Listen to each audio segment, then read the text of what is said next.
Krista. Hey, girl. We're back. We are back for the 12 Pods of Christmas day number 10.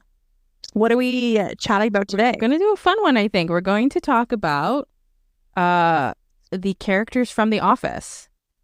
For those that don't watch, there was a sitcom that ran for quite a bit called The Office, based on, I think, stereotypical people that you find in the corporate office environment. And we all have some of these people that we work with every day. Yeah, we'll be talking about the American version of The Office, and The Office was like a mockumentary sitcom, and it, like exactly what Krista said, it depicts everyday work lives of office employees. So we thought, well, we definitely know some people that would be similar to some of the characters in The Office, so we wanted to chat about them. So who should we start? So you start with Michael. Is it Michael P. Scott or Michael K. Scott? Forget. No, my God, Gina. Well, now I have to Google this because I thought it was Mike. Oh, I'm right. Michael Gary Scott. Thank you. Yeah, I was wrong. Wait, before we start, how many times have you watched this show, Krista? In its entirety from season 1 to the end, once. But every once in a while, I'll watch like a couple of episodes. I got my nephews into it, so they've watched this whole all the seasons a few times. Up until where Michael left. They usually stop watching after that, but they'll rewatch. Oh, yeah.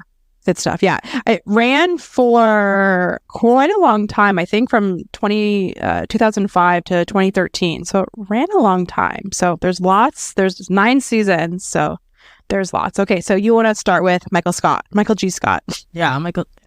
Is it Dwight K. Schrute? Is that why I'm thinking it's K? Yeah. Okay. Yes. Oh, nailed it. So Michael Scott is like the boss of the Scranton office. He's like a boss that everyone loves to hate.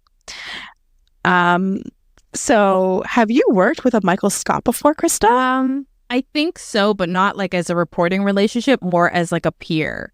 So that one person who is a manager like you, but he's not like all the other managers, right? He's like a cool manager, like, you know, like he like wants to be in with the people and wants to be friends and go out with them and all that kind of stuff, which is highly inappropriate. I've definitely worked with characters like that before in The Office. I wouldn't say when we worked together I had like a Michael Scott, but definitely before. Gotcha. And he like thinks highly of himself, has that mug on his desk, like world's best boss that he bought for himself. Totally not self-aware, totally doesn't read the room. Yeah, avoids giving, in certain instances, avoids giving like critical feedback. Oh, right. Never. Like he's just all there for the fun and will only do like a little bit of work when he needs to. Also, it's that person where they were really good at their job, so somebody said promote them, but being really good at your job does not automatically translate to like good leadership skills. Right. Yeah, it was kind of lacking in that department. Discredit him. He was a good salesman and knew how to close a sale, but he didn't know how to properly lead everybody else in the same way. Yeah. Although his conference room meetings were pretty funny, but like, who knows what they were really about. And they had that man come in to like talk about diversity or like bias in the workplace. And Michael went into his Chris Rock skit. And then the guy had to be like, you know that this whole training was because of you, right? Yeah. He's just so oblivious of everything and doesn't understand. Yeah, absolutely. Yeah, I think, I've worked with someone or known someone that has been similar to Michael Scott as well. Do you like No, like they're not the worst, but they're not the best. Yeah, it's not somebody I'd want to report into because I'm not a person. I will never be a personality hire. I'm all about like results and like behaving with like ethics. Yeah. Okay, there's a lot of characters, so let's move on. We have to talk about Dwight Schrute.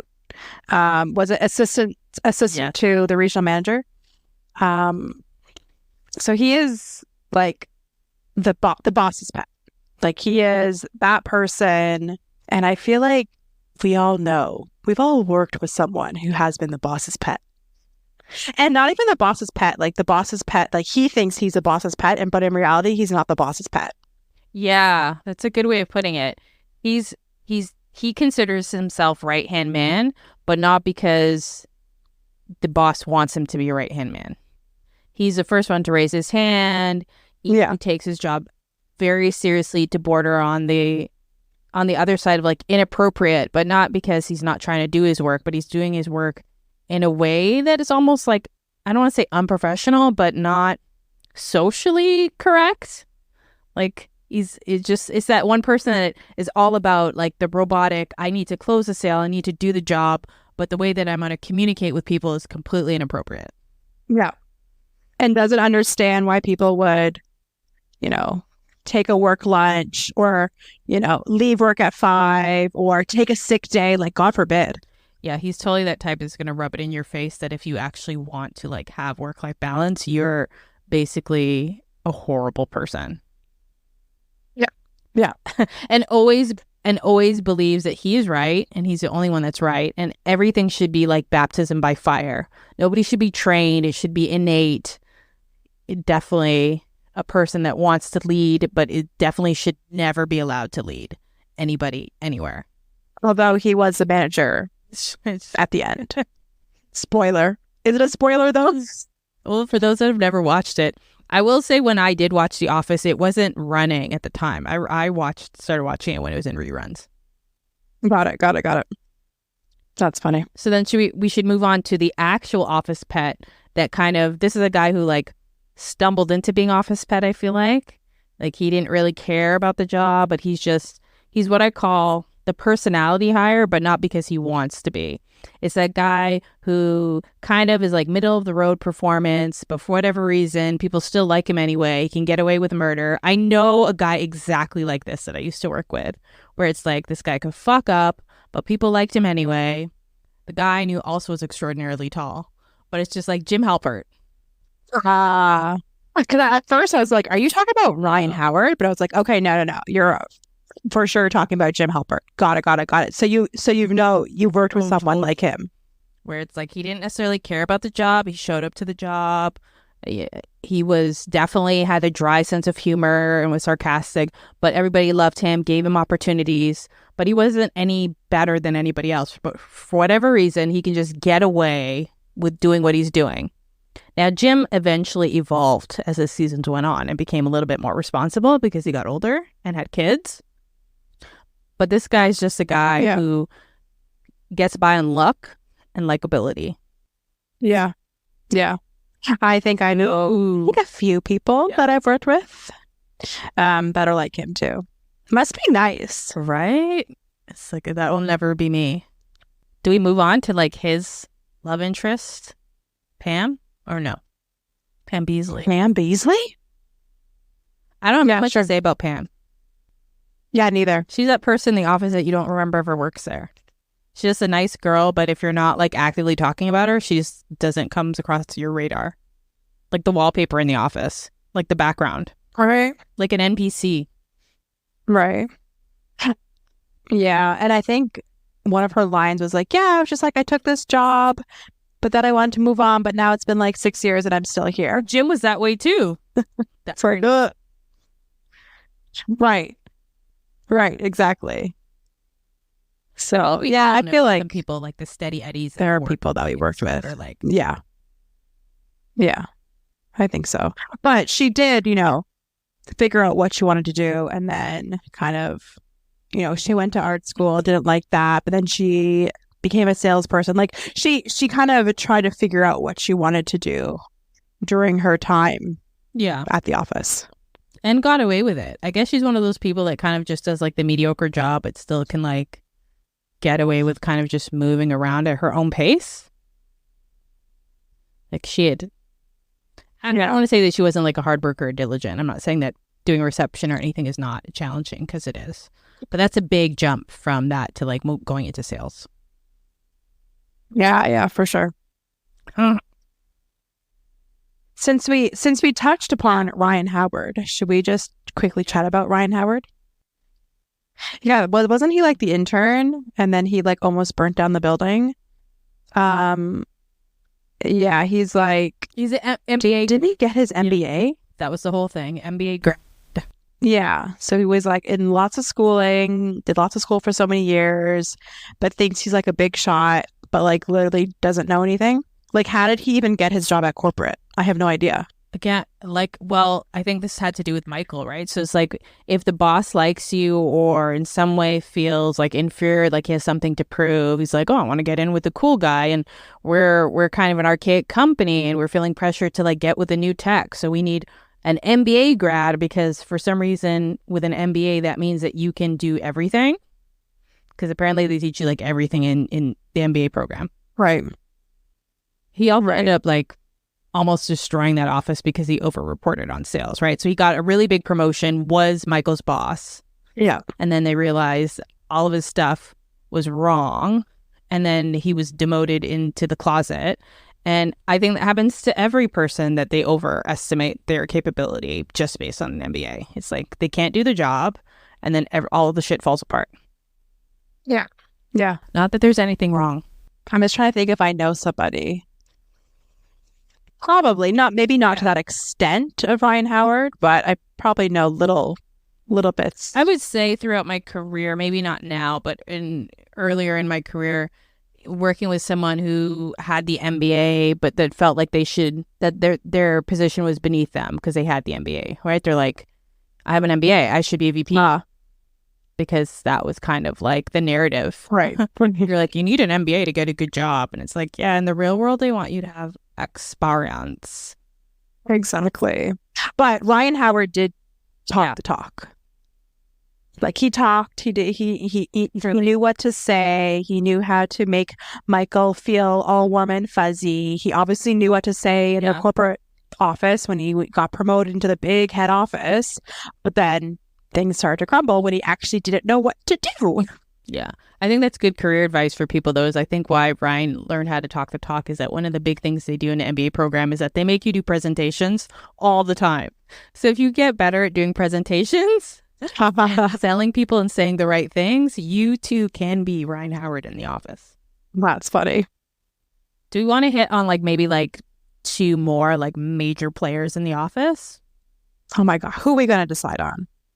There's so many. I think. Well, okay. I think. Wait. Can I say who I want to say? I think we all know this person. Yep. Stanley Hudson.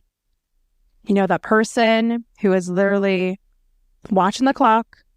He's out of there as soon as it hits 5 o'clock. He's not staying a second later. He packs up. He's out the door because you know what? At the end of the day, he is there for his paycheck. He is there for a pretzel day, and he's out by 5. Yeah. You know, he values work-life balance, and he's honestly just in it for the money. That's it. And I feel like we've all worked. Someone like that. And that's fine. Oh, yes. And they were definitely easier to identify in the earlier part of my career where it's like, they're like, I'm not here for friends. I'm not here to socialize. I'm here to do my job and leave. And I'd be like, what? That's horrible. That's horrible for your career. But now I feel myself becoming Stanley as I get older in a lot of ways. It's like, I want to have a life outside of work and I'm not interested in making work friends. Doesn't mean I will refuse it, but it's not my priority. Wow. Gotcha. That's what happens when you get... Gotcha. Sorry, who are you? Who did you want to talk? Who do you want to talk about? Creed. That's who you picked. Okay. Why Creed? Okay. Creed is the old guy in your office who's been there for 100 years, but you have no idea how he got hired because at the time that he would have been hired, they probably only used like stone tablets to like write on because he has not leveled up his skills in any way and he doesn't know anything. You definitely won't go to ask him a question because he will not know the answer. And he just sits there in the office like a plant as like part of the furniture. And you're like, how do you still have a job here? Right. And like, what is your job? Yeah, that's a good one. That's a good one. Yeah, I think I've worked with a few Creeds in my career. The more talkative creeds will tell you about like how like something amazing they did back in like 1984, but that's where they hit their stride. Right. And it's like, okay, but you don't even know how to attach something now to your email, Creed. Like, we need to level up here. Right. Sir. Yeah. Okay, can we talk about one more person before we end this episode? We have to talk about Phyllis. Oh, Phyllis. Because usually there is like Phyllis. Usually there's like a mom or like a grandma of the office. You know, you have that go-to person you can ask questions or talk to. And she's just that warm comfort person. That's who kind of she reminds me of. Have you ever worked with a Phyllis before? Yeah, I think there's always going to be someone that you're going to go to that has that kind of motherly vibe. I think with Phyllis, though, it's like she's a motherly vibe, but she's going to give you, she's a mother that really cares. So she's going to give you some like critical feedback, but in a nice way, right? Like she's going to be nice to you, but then one day you're in kitchen or something and she's like, I need to tell you something, or pull you into a room and be like, this is what you need to know. And I'm doing this for your benefit. Yeah. I don't feel like there's enough Phyllises in the office nowadays, to be honest. It's a bit cutthroat. Yeah. There needs to be more. I will be friends with Phyllis, I promise. Okay, we didn't talk about everybody because I guess we wanted to save some room and give people something to look forward to if they've never watched The Office and they want to watch The Office. But as always, we want to hear from the listeners. What characters did we not touch on that you feel like we absolutely should have touched on for this episode? And what are your perspectives on how we kind of broke down the characters that we did talk about? Were we right on the money, or were we like completely wrong in our assessment? As always, we like hearing your feedback. Definitely follow us on all the social media. We're on everything, and we include links to the social media channels in every podcast episode description. And as always, if you like what you're hearing, give us a follow. Even better if you give us a rating. Knowing that you enjoy our content inspires us to keep pushing out more content for you.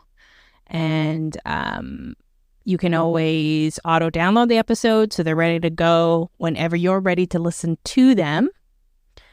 And lucky for you guys, we're going to be back tomorrow with another 12 Pods of Christmas episode. We are. So I'll see you tomorrow, Krista. Same time, same place. Sounds good. Bye. Bye.